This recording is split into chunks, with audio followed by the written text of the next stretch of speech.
This is poetry from Poetic G. Reality. This is real. Good evening, ladies and gentlemen. I'm King George. I'm the owner of T.Y.I Productions. I am the curator of Black 31 magazine. Today I'm here with another special guest. This brother is a poet, a book author. This brother's a mentor. And this brother does so many different things in the communities. So what we want to do, we want to introduce the poet, no other than Ambition. Let's go, let's go. I hear the crowd. I hear them in the crowds. Thank you.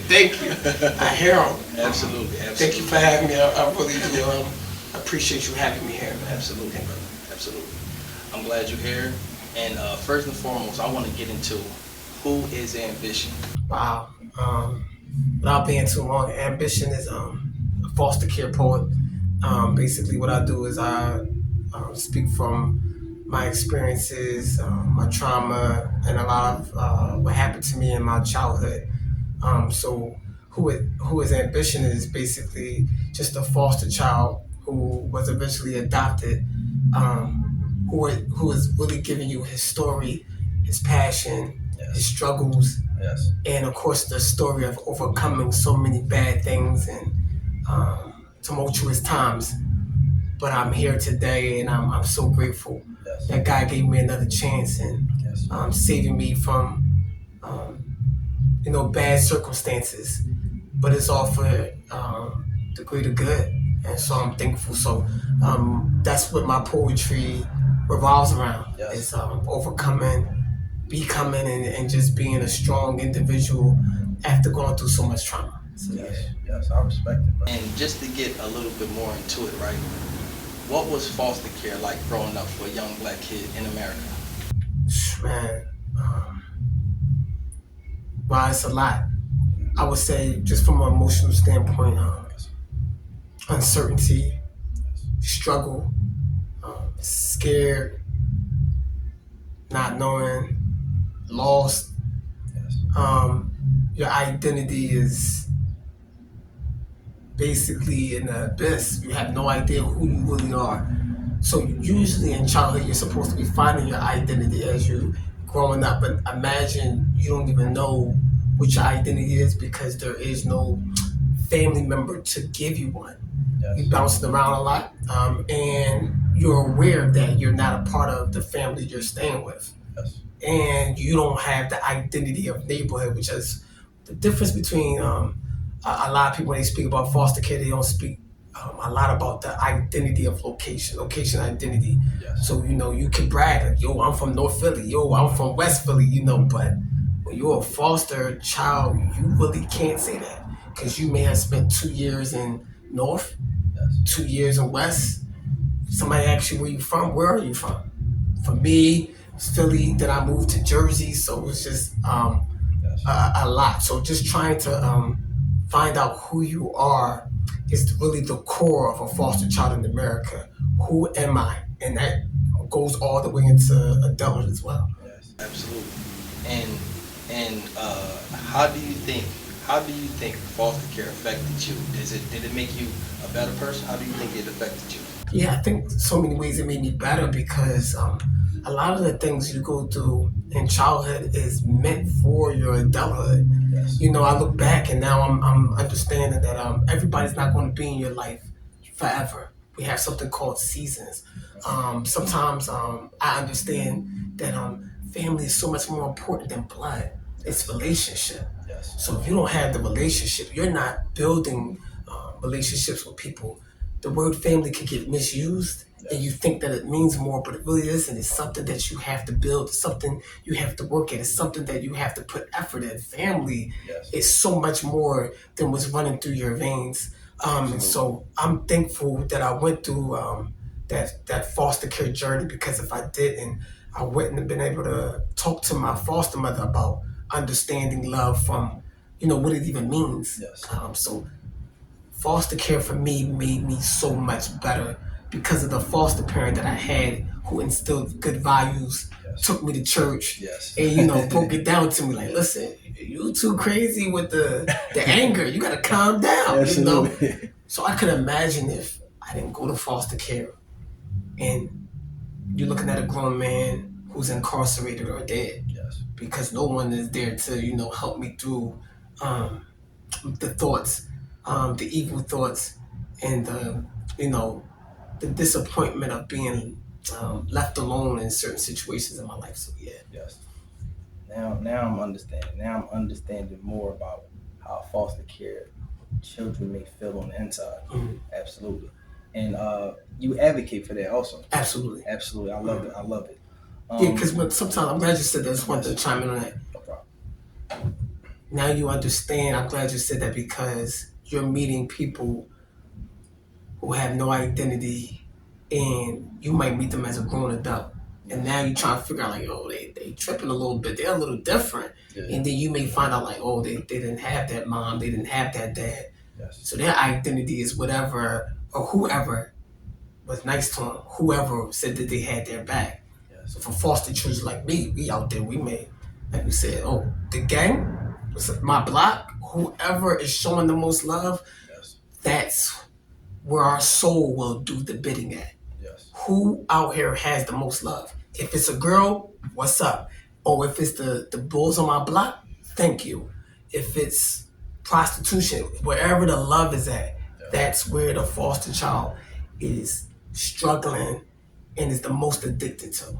So I just wanted to make sure, because when you said that, I love that you said that. Yes. Wherever the love is, that's where the foster child is most addicted to. Okay. Sometimes, and it could be the detriment to the detriment. Yes, I respect it. I respect it so much. So many jewels. So many jewels. Y'all hear the jewels.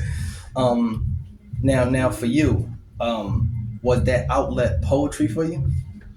Well, first it started off as like little stories, little bad stories that I shouldn't have been writing.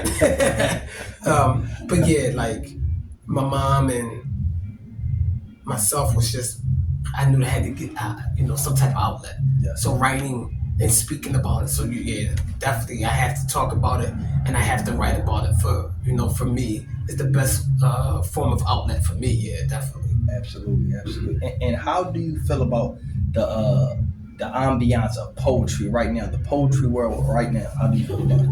Oh snap! That's an interesting question.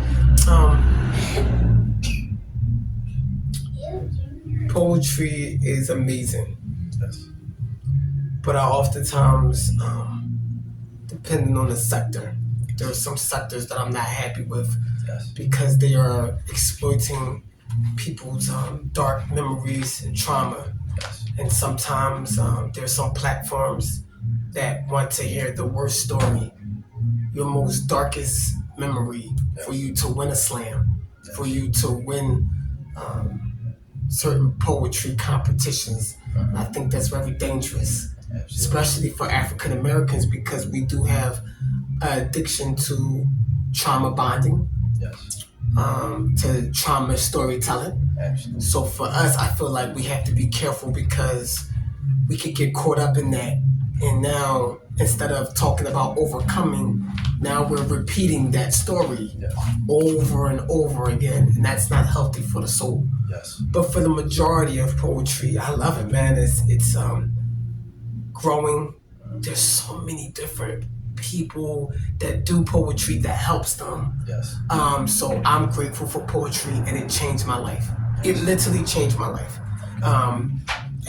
Being in the poetry scene, I met all different type of people. I wouldn't be sitting here today talking to you, being on different platforms and mentoring different people. So poetry has changed my life, and it changed so many others' lives as well. Yes. But there's always, like I said, a dark part of a genre that needs to be talked about more, but not highlighted, because sometimes we often talk about the negative part of something and then forget the positive. You know what I mean? So I don't want to do that. Poetry is positive. Poetry is amazing, right? And poetry is life. So. Absolutely.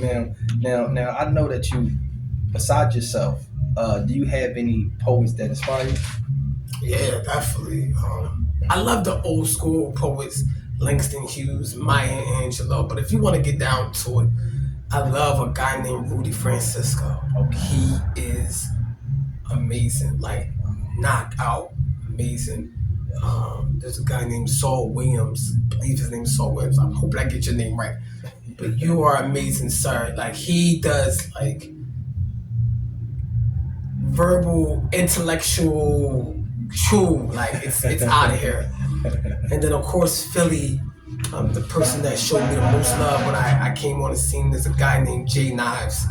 Jay Knives was instrumental in showing my poetry love. Even though I was different, I was from Jersey, I was wild, Yes. and I wasn't talking about black love or any of that. But Jay Knives in the Philly scene showed me so much love, and I appreciate him for doing that. Okay. Okay. Now, do you have a favorite place that you like to perform at? Wow, right now there's a couple places. Let me give some history. Let me get some history. 'Cause I don't want. My first spot was Breed Love by a guy named KP. I gotta give love to him. That was a place where it taught me how to go to poetry crowds that may not particularly understand you, Yes. but they are genuine in their art. And it taught me about coming to Philly and staying focused no matter what. Yes. That joint was at 40th and Gerard. They didn't care about none of that. If you wasn't hot or you not good, hey, it is what it is. You gotta come back next Tuesday and Breed Love. Do it again. Yeah. Yo, you get no laugh, that was okay. Come back and do it. I did that for years. So I want to give love to KP. Then there was something that gave me bigger scene, which is Voices in Power. Voices in Power is amazing. They do a great job with elevating the culture, and it's more light spirit. I love that. They have a good time. Okay. But now, right now in my life, I'm with something called Open Heart Poetry, which is a Christian open mic Okay. in Trenton, New Jersey. I'm a guy named Poetic Will, Okay. Yes. and his heart is after God. I love Yes. what they're doing. Okay. No will, right? Yeah. So listen, like if you ever go to his event, me and my fiance was praising God in there, like we praying and crying in that That's what joint. I'm talking about. So like I've never been to an open mic that brings the presence of God like that. Yes. And so that's where I'm at in my life as I get older, Yes. and want to make sure that I'm not just praising God when I go to church, but it has to be in the street. Cannot just be when I'm comfortable, right? Like where a bunch of Christians got to be in the middle of Trenton, and I like that. I love that it's there, and we're not afraid, and we're doing it at nighttime, and it's like, whatever, this is what we do. Yes. And as a Christian, I really love that. So that's where my heart is now, but I'm glad I was able to give some history, and of course the Willenboro open mic as well. Yes. Helped me grow as well. So yeah, but right now, Open Heart Poetry is, I like that. is a love, man. And I hope you guys get a chance to go and stop by there because they're doing amazing things. Absolutely, absolutely. We gotta check that platform out. Yeah, you gotta go there. I'm telling you, they embrace the platform with love. Yes. You'll get some interviews with some amazing Christian poets that I was like, they Christian poet, like wow, like That's what I'm talking blew me out the I was just really blown away with the bars, but the power of the Holy Ghost that those people are speaking is just amazing. So yeah. Yes. Now, how important do you think it is to surround your craft around God? Have your craft God-centered? You know what I mean? You know what I mean? I think for me, like I always had it in my poetry. Like if you go to my first book, like there's always poems for Christianity. Because my mom was like, "Let me tell you something. You're not gonna go on the scene poetry. Don't ever forget about God. I want to hear poems about God."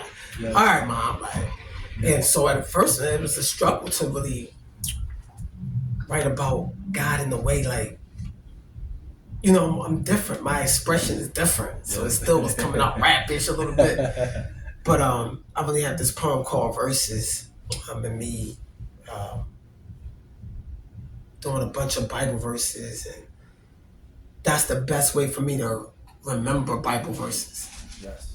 And the question you asked is about how important is having God centered in your art. Mm-hmm. I don't have the power without God. There is no ambition, there is no passion, there is no anything without the power of God. The only reason why I'm doing the work is because it's God driven, and just making sure that people understand, like, when you see me, like, that's a God thing. Yes. Like, there's nobody that saved me but God, and God put these amazing people in my life to help me, to guide me. God orchestrated that. There's no way a kid from Nicetown could get adopted from a lady that lives in West Oak Lane, who eventually moves to Sicklerville. Yes. The numerical odds of that happening is ridiculous. The odds of me being adopted is so small, bro. Yes. If you looked up the numbers alone, ridiculous. Yes. So for me to even be adopted, or for me to even exist, numerically, I know that that's only but God. Yes. Right? So yeah, God is center. God is the power source. And so when I get on those stages now, I'm like, God, I need you right now. Let me deliver the peace in front of the people, regardless if they feel me or not, because the power is from within, not the environment, regardless if they like this poetry or not. But the power of God is the only reason why I'm here anyway, so it don't really matter. You know what I mean? Yes. Like, Yes. it don't really matter what they talking about. Yes. Yes. I have a destiny, I have a purpose, and I have to carry it out. Yes. And when you start feeling and living like that, bro, you know what I mean? Like, Absolutely. it don't matter. Like, Absolutely. I have to do this Yes. because I'm destined and I'm purpose driven. You don't really have to understand why I'm yelling at you on stage about foster care, but just know somebody sent me here to do it. Absolutely. And so I really believe God's center is saying, son, daughter, you went through something. I did not ask you to stay in therapy. I did not ask you to stay crying on the side of a road about it.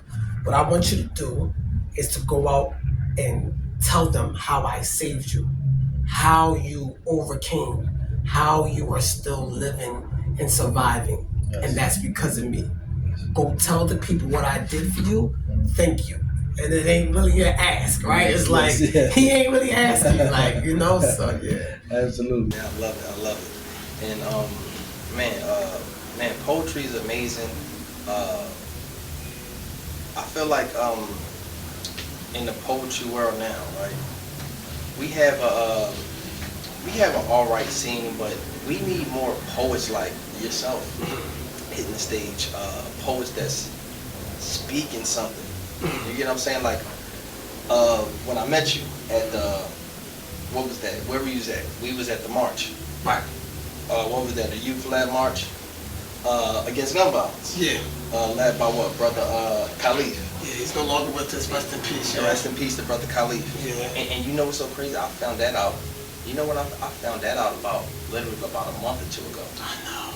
Nobody really knew like that. Yeah. Somebody said anything. No. I found the story online. I was like, wow. Yeah. That was crazy. So what I'm thinking about right now, I'm thinking about really like they need brothers like you doing poetry in certain spots. We need to hear the poetry from a poet that has a story, a great story, but not just the story, just like the teaching moments also. You get what I'm saying? Your poetry teaches. That's one thing that I love. Thank you. Also, you remind me of like a motivational speaker. Where does that big ball of energy come from? You just throw that straight at people. Yeah, well, I want to go back to what you said. Yeah, because when we get up there, like, I remember I first started rapping. I'm trying to do like this all type of like intellectual poetry, like what? And my nephew Matt, he was like, bro, like, you know what type of poetry you need to do. So I'm looking at him, he looking at me like, bro, like, stop it. You know what you need to do. Like, you trying to compete in these so-called slams and you doing intellectual, but like, nobody don't know what you're talking about. Talk, you know what you gotta do. And I'm like, yo, I don't wanna talk about my life, bro. Like, it seems like, how else are you gonna do it? And you're so right, like, we need your story. Yes. Because at the end of the day, I mean, a bunch of bars, okay, you know, I don't know what you're talking about. Yeah. I see a lot of people, like you see a lot of artists get up there. They do all the rhyming, the bars is crazy. He gets off the stage, you ask your girl, your fiance, your wife, yo, what'd he say? I don't know what he was talking about. Exactly. But a bunch of people was, but it didn't penetrate the soul. Exactly. And so I agree, like when I went on that stage and when I do poetry and when I mentor poets, nobody cares about nothing. The message is bigger than whatever you talking about. Yes. The message is bigger than the way you look, your makeup, your dress, your jewelry, your fast car, bro. Yes. Listen, at the end of the day, if you're not saying something that I can take home, what you talking about? Absolutely. So that motivation, that big ball is like, and I learned this from a lot of public speaking too, like, what are you trying to say? What are you doing for the people? What can they take home? Yes. Because if you're just talking, you're wasting their time. And the one thing I do, and I tell poets this all the time, when you're on stage and you have black people, I can only speak to black people, you got 4 minutes. Don't waste their time. Don't waste my time, because I'm there too. Absolutely. I'm sitting there and you up there, what he talking about? I don't know what he talking about. I want to hear an artist that's up there that I could take something home. So that motivational ball, what you're asking me about, is making sure, number one, you get something to take home with. Number two, I didn't waste your time. And number three, I'm grateful that you and the platform even gave me the minutes Yes. to speak to you. Because you really could have been like, yo, as soon as you saw me, like, I ain't trying to hear nothing you got to say. Yes. He from where? He looked like what? Done. Yeah. But when people give you their ear, I'm grateful for that. Yes. And when I know I'm grateful for that and I go up on that stage, I have to say something of value. Yes. Because they're giving me their time. And yo, no one, especially in this city, Yes. Philly, they don't give you the time. Yeah. If they giving you the time, take it serious. Yes, and do something with that time. So that's kind of how I view it and how I approach it. Absolutely. One thing I noticed that you said something about Nicetown, man. It's so pretty that you said that, man, because I done lived in Nicetown for almost 20-something years. I wasn't born in Nicetown. I was born in 17 Lehigh. Okay. But I moved to Nicetown like when I was 2. Okay. And I lived in Nicetown. Well, I don't live in Nicetown no more. Right. My wife. Man, I get it, man. Nicetown was, I always had both my parents and stuff like that. And people always know me for the, educated kid in the community. Okay. You know what I mean? But Nicetown teach you a lot about what you gotta look out for. Right. Nicetown, man, it ain't no joke. You might see it think it's Nicetown, but everybody say Nicetown not too nice. You get what I'm saying? Right. Nice, you know what I mean? And I appreciate the lady that took me in Nicetown. That was the last place in Philly I was at, and I ended up going to Frederick Douglass. Okay. With the lady when I was in Nicetown, and it was so funny because it's funny you say that because so I get older, right? I get raised in Jersey, and my nephew was like, "You gotta hear this song." So young Chris got a song called "We Go Hockey Town." Shout out to young Chris, right? Young Chris. And so he's going through the whole thing. There's some things that's a little interesting, but I was just thinking like, wow, like that. Yeah. If that song, that is Nicetown in a whole. Yeah. You can't get better than that, right? Yeah. Like if you from Nicetown, We Go Hockey Town is like crazy. And it's exactly how it is. And even though far removed from it, but just understanding it, my cousins, and it's funny because I get adopted, right? Yeah. My cousin Shantae and them, they got a grandma. Guess where the grandma lived? Right in Nicetown. Oh wow. So we had a cookout. We visited them right in Nicetown. My niece, my cousin acting the fool. Where is she at? Nicetown. She got 20-something girls with her. I'm like, whoa. Well, no, but she had changed and got herself together. But when we went around there, it was just like, yo, this is nothing to play with. And so, like you said, I'm glad that you said that, you being from there and being the positive, and so many positive people came from Nicetown. but you understand what it takes to, number one, when you come from there, and number two, understanding when you move out, or the survivability as you get older, that you're grateful. Yes. You know what I'm saying? Because it ain't nothing. You could be another person that did not make it. Absolutely. And that's kind of how I see it. And Yes. grateful though for understanding the difference Yes. from that nice town and then being in Jersey, like, yo, I made it, like, you know what I mean, being so happy Absolutely. because of what I was going through. Yes. You know what I mean? And then you get to appreciate your life as you look back at some of the times you went through as a child. You know what I mean? So, yeah. Absolutely. And honestly, I feel like if you can survive in any hood in Philadelphia, you can survive in anywhere. And that's how I feel like.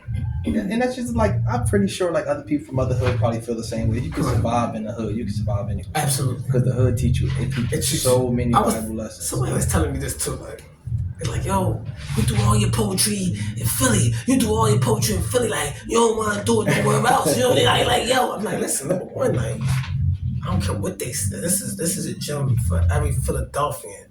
And me being I'm a South Jersey, and this is what it is. I was raised there at the age of 10, but coming from Philly and still having to go to church in Philly, still having my fiance and my whole family in Philly. There is not another place that could prepare you for life the way this city is, because it's nothing. This is the battleground. Like, I swear, like, I don't know if you remember Dragon Ball Z. Yeah. And Goku and them, it's always somebody coming from the outside. They got to go in something called a hyperbolic time chamber. Philly, like, if anybody in the world is struggling with being tougher, I'm like, yo, you know what? Yeah, you got to move to Philly. Like, 5 years, when I give your son back, he'll be ready. Like, this is the city to make you build. Yes. You can't, and so when I do my poetry anywhere else, they like, yo, you got a lot of like power with you. It's a lot of fire. I'm like, you don't understand. Exactly. I had to go to open mics in hoods that I wasn't from. And I didn't care, they didn't care. So you either, like you say, you gonna be a shark, or you about to be a little guppy fish. Yeah, you and I'm not no guppy fish. Absolutely. And my brother from Germantown and my thing from German, they not trying to hear, oh, you was in the open mic and somebody made you cry and get off the stick. They're not going for that. Exactly. So you come with that energy and that power, and I'm so grateful that Philly and my family from Philly and my mom being from Philly, and that energy of you gotta go after it. And ain't nobody gonna give you anything. And nobody don't care either.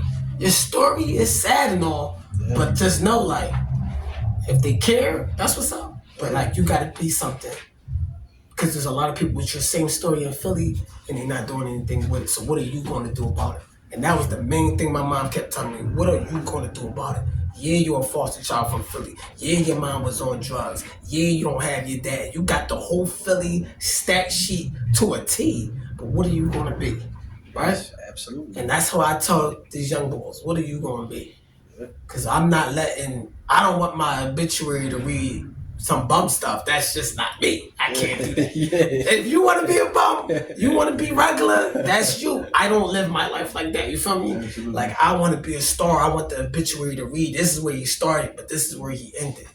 This is what happened to him, but he didn't let his Philly stat sheet determine his outcome. Yes. And I try to tell everybody, you're so much bigger than your environment. God knew that we will all be put into different environments. Yes. So he was like, listen, what I'm gonna do for you is I'm gonna have to put the power of you inside of you. Because depending on where you live at, somebody's gonna blame it's because of where you live at. Yes. But I gave you the power within you to be better and to be greater. Trust me on that, And so that's kind of how I live. Yeah. Yes. Jewel.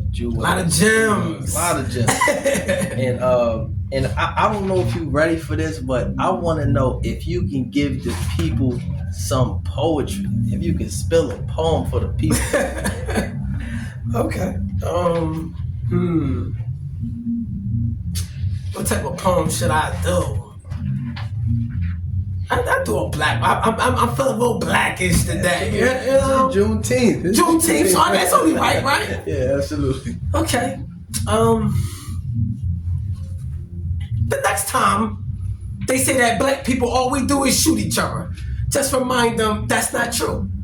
Because there's black people that carry guns every day. That would be the person that serves the United States military. That would be a black police officer. That would be a black person who has a gun in their house right now, legally, and they haven't used those bullets yet. The next time they say that black people are uneducated, that's just not true. What about the black people that graduated from Howard, Spelman, DSU? That would be Lincoln, Cheney, even the black people that come from them PWIs. But since you want to mind my business, let me tell you about our business. The next time they say that black people are on drugs, tell them to mention the black people that work around drugs, that don't touch drugs.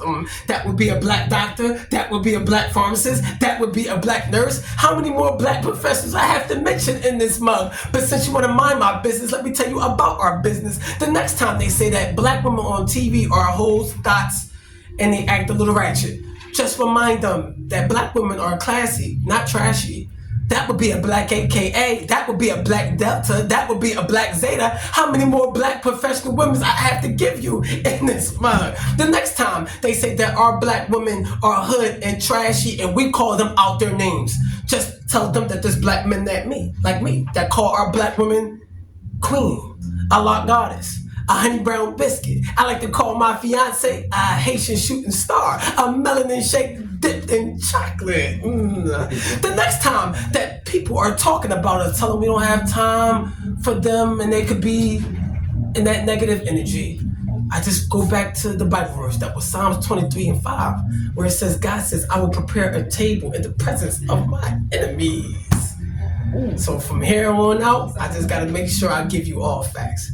And remember on Juneteenth that I'm going to tell you that I'm proud and I'm definitely black. That was heavy. Let's go. And for the last two questions before we even wrap up, right? This is a special question that because I know I recently got married, and I know you are going to be getting married soon. And we showing up for that too, also. Y'all coming through? Yeah, we definitely coming through. Say less. We definitely coming through for that. How important is it to have that special black woman who supports you, that's together with you? How is it important? How important is it for your craft? I did a one-man show called Never Give Up. Having a woman by your side is the most crucial relationship. It's the most important relationship right after God. It's that serious. And if you get it, let me I want to be very clear to the men. If you get this wrong, it could be catastrophic. Do not take your time with marrying, take your time with relationships, because I wasted a lot of time with the wrong people. I didn't take it serious. You cannot take your woman or finding a woman less serious than your education, your money, and it's that crucial. Yes. It is so important to the point where I'm telling people like, yo, like it is necessary, to the point where I'm talking to God. I'm like, God, like, without it, she is there to unlock the things that you're trying to get to. Yes. One of the guys said on YouTube, he says, one of the most instrumental ways to build wealth is by having a wife. A lot of people say by having a wife, because if you're not, guess what you're doing? You're focusing on women and you're not focused on building your empire. You are distracting yourself from so much, from chasing the thing that you need. And so it is so imperative. I'm so grateful for Jessica for being in my life. And I'm so grateful to be on this journey with someone who lets my vision go, even though some of it's a little crazy sometimes. But you need someone that backs you up, who do not mind going to places where you're going to go. Yes. My fiance is not scared to go to an open mic in any hood. She's not afraid to go to a speaking event with lawyers, all the way down to the hood where there's a bar at, don't matter, right? We praising God, we in suits, we in the hood, she right there like, what's up? I come there.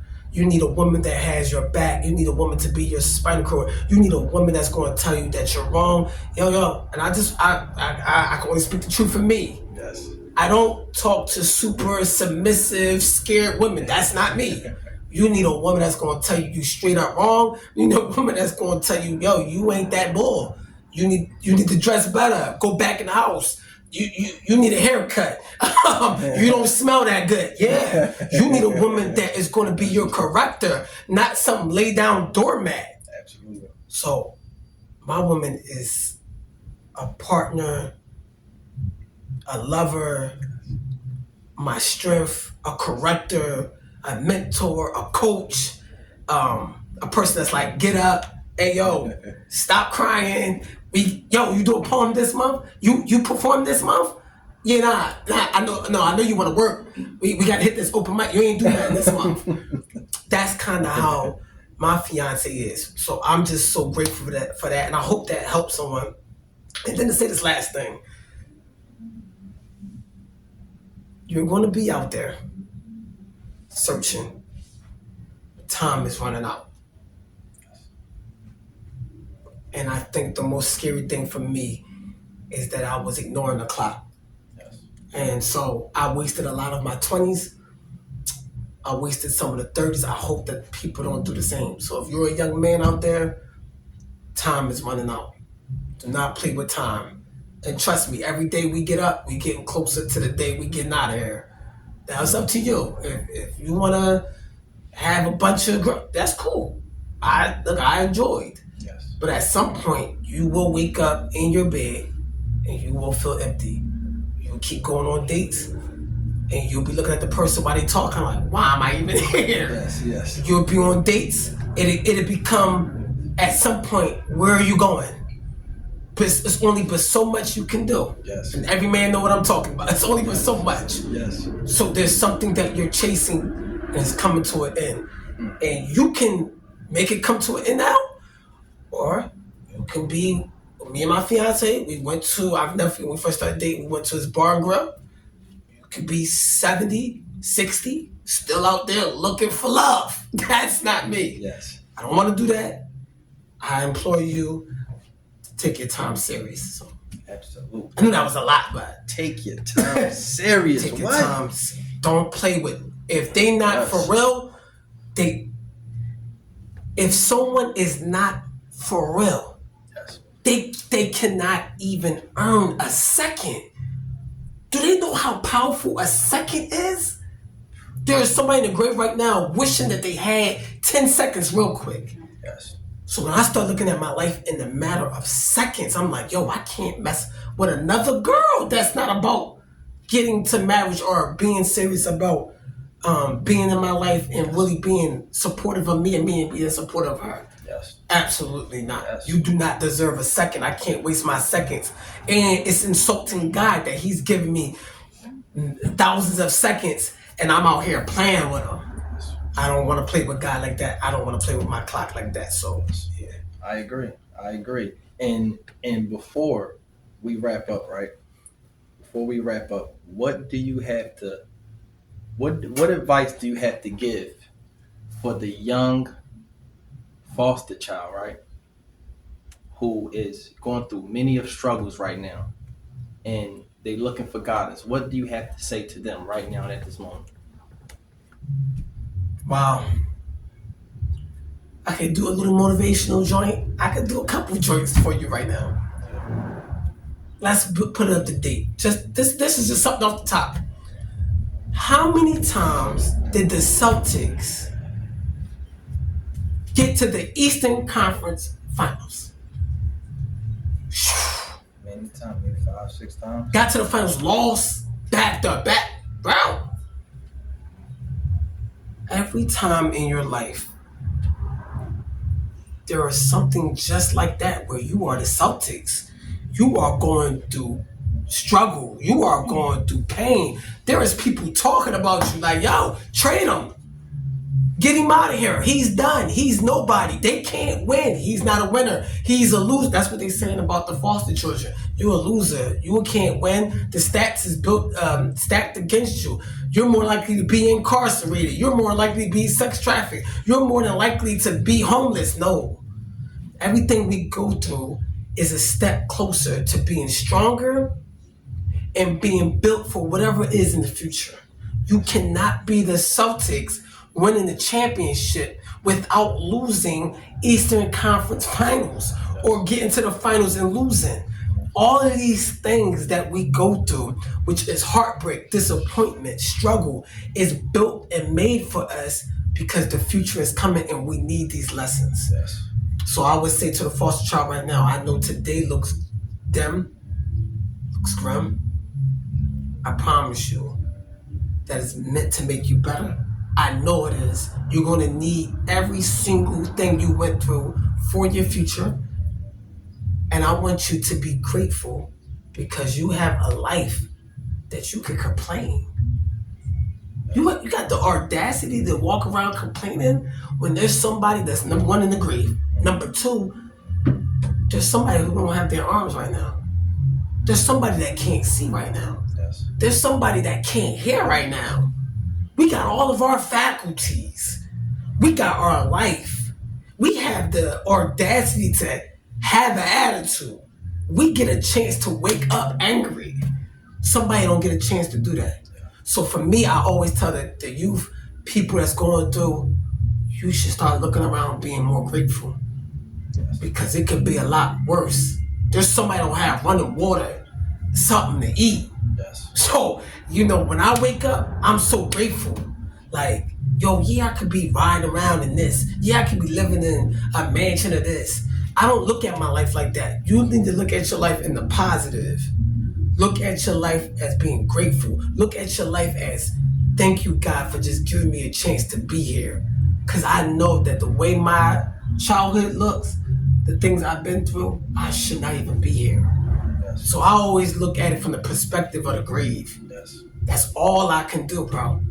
And tell people, limit your mistakes. Yes. Limit your outlook as far as the negative. And I guarantee your life will change. But number one, mindset. Number two, who you hang around. And number three, you already know who you listening to. And I want to be very clear. I said it at the joint we was at. Yeah. You remember? I was coming at them about the music that they listen to. Absolutely. Oh, yeah, the girl was like, nah. Yeah. The problem is in your music. Nobody wants to listen to me. Yeah. You think you can listen to 10 hours of shoot 'em, I don't care, and anger, and it don't impact you? And then you want to listen to somebody like me or a sermon for 30 minutes and then think your life going to get better. Absolutely, yep. How? Yep. So for me, you do those three. Mindset, who you hang around, and change who you listen to. We'll see if your life will change. It has to. Yes. It's no way that you stay the same. But if you keep listening to whoever you listen to, and you keep telling yourself the same narrative, and you hanging around the person that's feeding that narrative, yes, you can't win. I only want to be around the winners. I only want to be around people with a perfect mindset. My kids will tell you straight up, I'm not with all that negative stuff. Yeah. Yo, you too negative. Yo, stay home. Yeah. You don't wanna be happy. Stay to the crib. It's cool. Yeah. Because around here, around what we're doing, when we wake up, I'm hype and happy. Yeah. I want to be happy. I want to be around happiness. I don't do the sad thing. You waking up angry? You waking up sad? Something ain't right. Yeah. I don't want to be around that. I want to be around where the people are smiling, happy, and being grateful for what they have for the day. Absolutely. Man, that's the word of the month. Being grateful. Being grateful. Grateful. Listen, listen, thank you for coming out, brother. Listen, we appreciate you so much. And where can the people find you at? Instagram, Ambition Harper. Facebook, Ambition the Poet. YouTube, Ambition Harper, Ambition the Poet. If you Google me, This the camera. This the camera. You Google me. Ambition, I'm going to pop up. I'm not hard to find. You can find me. You can DM me. I'm reachable. There's no secretary. You ain't gotta go through all the Hollywood. Yeah, here, get back to you. It's me. I'm an answer. Like, no, there's no Hollywood here. I'm a poet, not a rapper, not a Hollywood actor. Hit me, I get back to you. Book me. Trust me, it's good energy. You get me, you're going to get a good energy, you're going to get a mentor, and you're going to get hypeness. Trust me, you can't pay for that type of energy. Absolutely. Absolutely. Let's go. Listen, thank you so much. Each and every week, y'all know who to tap in with. Tap in with King George, the owner of T.Y.I Productions, the curator of Black 31 magazine. Again, we just finished and wrapped up with another special guest, Ambition, the poet, Ambition Harper. Hey, let's so go. Listen, check the brother out. He on all platforms. Each and every week, we tapping in with a new special guest, whether it's your best friend, whether it's your next door neighbor, whether it's your favorite artist, it could be you. Peace and love. One. I'm about to say, you should have told him that I was in the magazine. You know what? This brother also was in the edition. Listen, he was in the latest edition of Black 31 magazine, right? Go get that. Go get this magazine. This brother is sharing poetry. We have the poetry not dead section, right? And you go to the second poem called Substitute Teacher. Listen, y'all don't want to miss this. Do not miss out. Check out this magazine. Absolutely, get this magazine. It's amazing. Look, it's not him talking, it's me. Listen, it's crispy. It got Mac. It's professional. I was telling him straight up before we even got on camera, it needs to be in stores. And I'm so grateful that he allowed me to be a poet in the magazine. So a lot of poets lock in, get with him, because I'm definitely going to try to be in the next edition. Do that. Absolutely, get that magazine. Peace. The whole world sick of poetry.